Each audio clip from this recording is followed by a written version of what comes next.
করে দেখাবো ব্রয়লারের মুরগি দিয়ে। তো আশা করছি আজকের রেসিপিটা আপনাদের কাছে ভালো লাগবে। আর রেসিপিটি ভালো লাগলে প্লিজ ভিডিওতে একটা লাইক দিতে ভুলবেন না।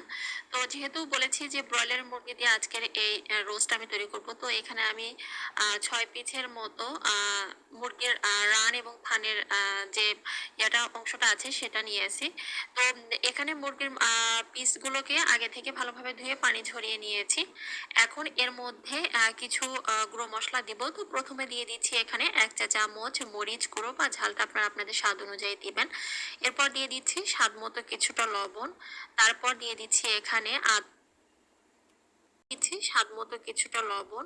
তারপর দিয়ে দিচ্ছি এখানে আদা এবং রসুনের পেস্ট 1 চা চামচের মতো। মশলাটা কিন্তু আমি আবারও দিব। তো যাই হোক, এখন দিয়ে দিচ্ছি 1 চা চামচের মতো লেবুর রস। তো লেবু রসটা দিয়ে দেওয়ার পর এখন সবকিছু একত্রে খুব ভালোভাবে মুরগির মাংসের সঙ্গে একটু উল্টে পাল্টে মিশিয়ে নিচ্ছি। এই মশলাটা দিচ্ছি কারণ এখন এই মিশিয়ে নেওয়ার পর 5-10 মিনিটের মতো একটু রেস্টে রাখবেন যদি সময় থাকে, আর না থাকলে সরাসরি রান্নাতে চলে গেলেও হবে। তো এখন দিয়ে দিচ্ছি একটা প্যানের ভেতরে 5 থেকে 6 টেবিল চামচের মতো তেল। তেলটা দেওয়ার পর একটু গরম করে নিতে হবে। তারপর এখানে দিয়ে দিচ্ছি মুরগির পিসগুলো। তো মুরগির পিসগুলোকে দিয়ে দেওয়ার পর এখন চুলার আঁচটা মিডিয়াম থেকে সামান্য পরিমাণ বাড়িয়ে দুটো পাশ জাস্ট একটু হালকা ভাবে ভেজে নিব। খুব বেশি সময় নিয়ে এখানে চুলার আঁচটা বাড়িয়ে ভাজতে হবে না, জাস্ট হালকা ভাবে ভেজে নিলে হবে। কারণ বেশি সময় নিয়ে এটা ভাজলে কিন্তু রোস্টটা খেতে অত বেশি তুলতুলে হবে না, মানে এটা কিন্তু অনেক বেশি শক্ত হয়ে যাবে। তো দুটো পাশ আমি হালকা একটু গোল্ডেন কালার করে আমি ভেজে নিয়েছি মুরগির এই পিসগুলোকে। তো এগুলো ভাজা হয়ে গিয়েছে। আর ভাজার সময় দেখবেন যে এটা কিন্তু মশলাটা মানে তেলের সঙ্গে দেখা যাবে যে একটু ছিটতে শুরু একটা ঢাকনা দিয়ে একটু এভাবে রেখে দিলে দেখা যাবে যে এটা খুব ইজিলি ভাজা যায় ভাজার সময়। আর এটা ছিটলেও গায়ে লাগে না। তো তারপর এখন এই মুরগির পিসগুলোকে তুলে নিচ্ছি। এরপর দারুচিনি, তারপর দিয়ে দিব হচ্ছে এখানে 6টা থেকে 7টার মতো এলাচ। এরপর দিয়ে দিচ্ছি এখানে 1 কাপ পেঁয়াজ কুচি। রোস্ট তৈরিতে সাধারণত পেঁয়াজটা একটু বেশি লাগে। তো পেঁয়াজ কুচিটা দিয়ে দেওয়ার পর এখন একটু নেড়ে চেড়ে নিচ্ছি। আর চুলার আঁচটা এই পর্যায়ে মিডিয়াম থেকে বেশ খানিকটা বাড়ানো আছে। তো হালকা একটা কালচে কালার করে এখানে মানে গোল্ডেন কালার করে এখানে পেঁয়াজটাকে একটু ভেজে নিয়েছি। আর এই পর্যায়ে পেঁয়াজটা কিন্তু নরমও হয়ে গিয়েছে। তো এখন দিয়ে দিচ্ছি এখানে 2 টেবিল চামচ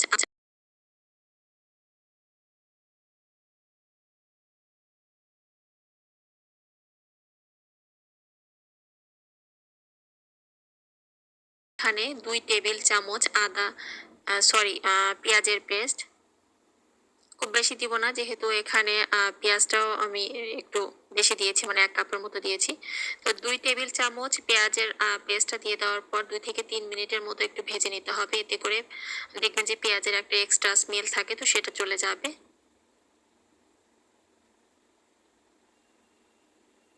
তো কিছুক্ষণ এগুলোকে ভেজে নেওয়ার পর এখন দিয়ে দিচ্ছি আদা এবং রসুনের পেস্ট 2 টেবিল। প্রথমে দিয়ে দিচ্ছি 1/2 টেবিল চামচ মরিচ গুঁড়ো, বা ঝালটা আপনি চাইলে আপনাদের স্বাদ অনুযায়ী কম বা বেশি করে দিতে পারবেন। তারপর দিয়ে দিচ্ছি এখানে 1/2 টেবিল চামচ জিরা গুঁড়ো। এরপর দিয়ে দিচ্ছি এখানে সামান্য পরিমাণে পানি।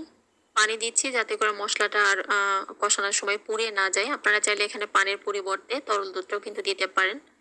তো পানিটা দিয়ে দেওয়ার পর এখন সবকিছু একত্রে খুব ভালোভাবে একটু মিশিয়ে নিয়ে দিচ্ছি এখানে 1/3 চা চামচ করে জয়ফল এবং জয়ত্রী গুঁড়ো। এখানে গরম মশলার গুঁড়ো 1/2 টেবিল চামচ। তারপর আবারও সবকিছু একত্রে ভালোভাবে একটু মিশিয়ে নিচ্ছি। চুলার আঁচটা মিডিয়াম থেকে একটু কমানো আছে, যেহেতু মশলাতে মানে একটু ঘন হতে শুরু করেছে, সেই জন্য, নাহলে এটা দেখা যাবে যে পুড়ে যাবে। আর এখানে আসলে প্রত্যেকটা কাজ একটু সময় নিয়ে করতে হবে, মানে ধাপে ধাপে মশলাটা দিতে হবে এবং একটু সময় নিয়ে এটা করতে হবে। তো টমেটো কেচাপ এখানে দিয়ে দিচ্ছি 1 টেবিল চামচ। তারপর আবারও সবকিছু একত্রে খুব ভালোভাবে একটু মিশিয়ে নিচ্ছি।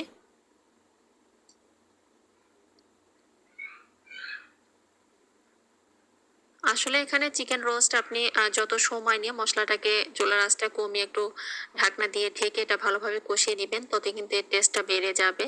এটা আসলে অনেকটা ডিপেন্ড করে আসলে আপনি কতটা সময় নিয়ে মসলাটাকে ভালোভাবে কষিয়ে নিচ্ছেন তার উপরে। একটু সময় নিয়ে ভালোভাবে কষানোর একটা পর্যায়ে দেখবেন যে মসলা থেকে তেলটা ভেসে উঠবে। তো সেই পর্যায়ে বুঝতে হবে যে মসলাটা ভালোভাবে কষানো হয়ে গিয়েছে। এরপর যে মুরগির পিসগুলোকে আগে থেকে ভালোভাবে একটু আমি হালকাভাবে একটু ভেজে রেখেছিলাম সেগুলো দিয়ে দিচ্ছি।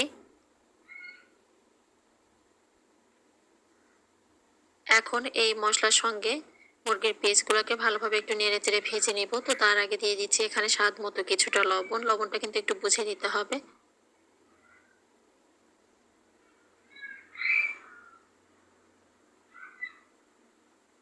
যেহেতু প্যানটা আমার একটু ছোট হয়েছে, তো যার কারণে প্যানে হলে বেশি ভালো হয়।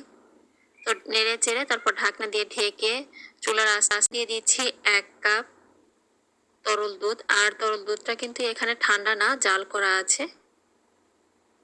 তো তরল দুধটা দিয়ে দেওয়ার পর এখন সবকিছু একত্রে খুব ভালোভাবে আমি মিশিয়ে নিয়েছি। আর এর থেকে বেশি পরিমাণ তরল দুধটা লাগবে না, যেহেতু মসলার সঙ্গে মুরগির এই পিসগুলোকে আমি ঢাকনা দিয়ে ঢেকে একটু সময় নিয়ে কষিয়ে নিয়েছি, যার কারণে মুরগির মাংসটা একটু সেদ্ধ হয়ে গিয়েছে।